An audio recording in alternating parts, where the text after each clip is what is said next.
ನೋಡಿ, ಇದು site number survey number 74, site number 2. Nagesh ಕೂಡ ಬಿನ್ ರಂಗಪ್ಪ ಕೂಡ ನಮ್ಮ ಫಾದರ್ ತಂದೆ. ಯಾವಾಗಿದೆ 17/10/1986, ಅಂದರೆ ನಾನು ಹುಟ್ಟಿ 3 ತಿಂಗಳಿಗೆ ಈ ಜಾಗ ಮಂಜೂರಾಗಿದೆ. ನೋಡಿ, ಪೂರ್ವ, ಪಶ್ಚಿಮ, ದಕ್ಷಿಣ, ಉತ್ತರ ಯಾವುದೂ ಇಲ್ಲ.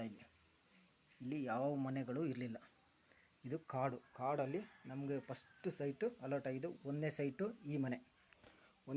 ಈ ಮನೆ. ಇಲ್ಲಿರೋ 2ನೇ ಸೈಟ್ ಇದೆಯಲ್ಲ, ಇದು 2ನೇ ಸೈಟ್ ನಮ್ಮದು. ಅರ್ಥ ಆಯ್ತಲ್ಲ? ನೋಡಿ, ಅದು ಕೋರ್ಟ್ ಆರ್ಡ್ರ್ ಇದೆ, ಮನೆಗಿನೇ ಕಟ್ಟಂಗಿಲ್ಲ, ಕಾಂಪೌಂಡ್ ಹಾಕೋಂಗಿಲ್ಲ ಅಂತ. ಆದರೂ ಹಾಕಿದ್ದಾರೆ. ನಾನು ಜೈಲಲ್ಲಿ ಇಟ್ಟರಲ್ಲ 17 ತಿಂಗಳು ಜೈಲಲ್ಲಿ ಇಟ್ಟಾಗ ಹಾಕಿರೋದು. ಇದು ಆ್ಯಕ್ಚುಲಿ 40/60 ಬರಬೇಕು. ಇಲ್ಲಿ 30 ಇದೆ. ಅರ್ಥ 40/60 ಒಂದು ಸೈಟು, 40/60 2ನೇ ಸೈಟ್. ಅದು 2ನೇ ಸೈಟ್ ಇದು ಬರುತ್ತೆ. ಇಲ್ಲಿಂದ ಅಲ್ಲಿ ತನಕ ಒಂದೇ ಒಂದು ಮನೆಗಳಿರಲಿಲ್ಲ. ಬರೀ ನಮ್ಮದೊಂದೇ ಮನೆ ಇದ್ದಿದ್ದು. ಇಲ್ಲಿ ಈ ಜಾಗದಲ್ಲಿ ನಮ್ಮದೊಂದೇ ಮನೆ ಇದ್ದಿದ್ದು. ನಾನು ಯೂಟ್ಯೂಬ್ ಚಾನಲಲ್ಲಿ ಎಲ್ಲ ಅಪ್ಲೋಡ್ ಮಾಡಿ ಇಟ್ಟಿದ್ದೀನಿ ಬಿಫೋರೇ. ಇದು ರೋಡಿಗೆ ಆಮೇಲೆ ಕಟ್ಟಿರೋ ಮನೆ. 95 ಆದಮೇಲೆ, 95 ಆಫ್ಟರ್ 95 ಇಲ್ಲಿ ಮನೆ ಕಟ್ಕೊಂಡಿರೋದು ಇವರು ಆ್ಯಕ್ಚುಲಿ. ಇದು ಸೈಟ್ ನಂಬರ್ 1. ಯಾರ ಹೆಸರಲ್ಲಿ ಐತೆ? ಶ್ರೀಮತಿ ಪದ್ಮಾವತಿ ದೇವಿ, ಚೇತನ್ ಗೌಡ್ರು, ನನ್ನ ಹೆಸರಲ್ಲಿ ಮತ್ತು ನಮ್ಮ ತಾಯಿ ಹೆಸರಲ್ಲಿ ಈ ಸೈಟ್ ಇರೋದು ಆ್ಯಕ್ಚುಲಿ. 2ನೇ ಸೈಟು ನಾಗೇಶ್ ಗೌಡ್ರ ಹೆಸರಲ್ಲಿ ಐತೆ. ಅದು ಬಿಫೋರ್ ನಮ್ಮ ತಾಯರಿಗೆ ಗೊತ್ತಾಗ್ಬಿಟ್ಟು 2 ಸೈಟ್ ಮಾಡಿಟ್ಟಿರೋದು. 40/60 2 ಸೈಟ್. ಅರ್ಥಾತ್ ಇಲ್ಲಿರೋ ತೆಂಗಿನ ಮರ ಎಲ್ಲ ತೆಗ್ದಿದ್ದಾರೆ. ಇದೆಲ್ಲ 3 ಪಟ್ಟಿ ಕ್ರಿಮಿನಲ್ಸ್ ಇದ್ದಾರಲ್ಲ, ಅವ್ರದ್ದು ಸಪೋರ್ಟಿಂದ ಆಗಿರೋದು ಇದು ಆ್ಯಕ್ಚುಲಿ. ನನ್ನ 17 ತಿಂಗಳು ಜೈಲಲ್ಲಿ ಇಡೋದಂತೆ.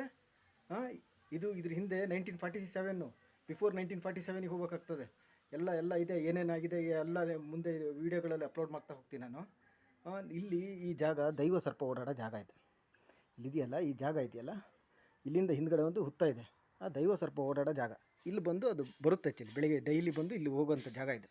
ನಾನು ಬಿಫೋರೇ ಆ ವೀಡಿಯೋದಲ್ಲಿ ಅಪ್ಲೋಡ್ ಮಾಡೋದಾಗಲೇ ಹೇಳಿದ್ದೀನಿ. ನಾನು ಈ ವಿಡಿಯೋ ಇಲ್ಲಿ ಜಾಗ ಹೇಗಿತ್ತು ಅನ್ನೋದು 2022ರಲ್ಲಿ ವೀಡಿಯೋ ಅಪ್ಲೋಡ್ ಮಾಡೀನಿ. ಯೂಟ್ಯೂಬ್ ಚಾನಲ್ ಚಿರಂಜೀವಿ ಚೇತನ್ ಗೌಡ್ರು ಯೂಟ್ಯೂಬ್ ಚಾನಲ್ ಎಲ್ಲ ಅಪ್ಲೋಡ್ ಮಾಡಿ ಇಟ್ಟಿದ್ದೀನಿ. ಅರ್ಥ ಆಯ್ತಲ್ಲ? ಸೊ ಇದು 3 ಪಟ್ಟಿ ಕ್ರಿಮಿನಲ್ಸು ಸೇರ್ಕೊಂಡಿದ್ದಾರೆ. JDS criminals, Congress sex brokers, ಇದೆಲ್ಲ ಹಲ್ಕ ಕೆಲಸ. ಕಾಂಗ್ರೆಸ್ಸು ಸೆಕ್ಸ್ ಬ್ರೋಕರ್ಸ್ದೇ ಇದೆಲ್ಲ ಹಲ್ಕ ಕೆಲಸಗಳೇ ಆ್ಯಕ್ಚುಲಿ. ಅರ್ಥ ಆಯ್ತಲ್ಲ? ನನಗೆ ಎದೆಗೆ ಹಲ್ಲೆ ಮಾಡೋದಂತೆ, ನನ್ನ ದೇಹದ ಬೀಜಕ್ಕೆ ಹಲ್ಲೆ ಮಾಡೋದಂತೆ, ರೀಸರ್ಚ್ ಮಾಡೋ ಜಾಗಕ್ಕೆ ತೊಂದರೆ ಕೊಡೋದಂತೆ. ಸೊ ಇವೆಲ್ಲ ನೆಕ್ಸ್ಟ್ ದಿನದಲ್ಲಿ ಪರಿಣಾಮ ಅನುಭವಿಸ್ತಾರೆ ಆ್ಯಕ್ಚುಲಿ ಎಲ್ಲರೂ.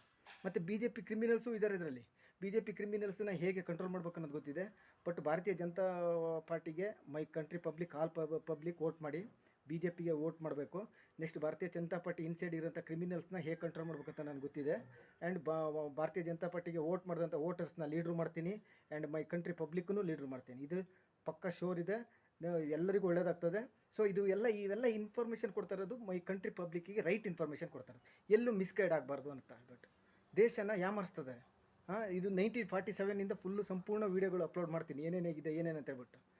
Indian number 1 investigation officer, Indian number 1 advocate ಅಂತ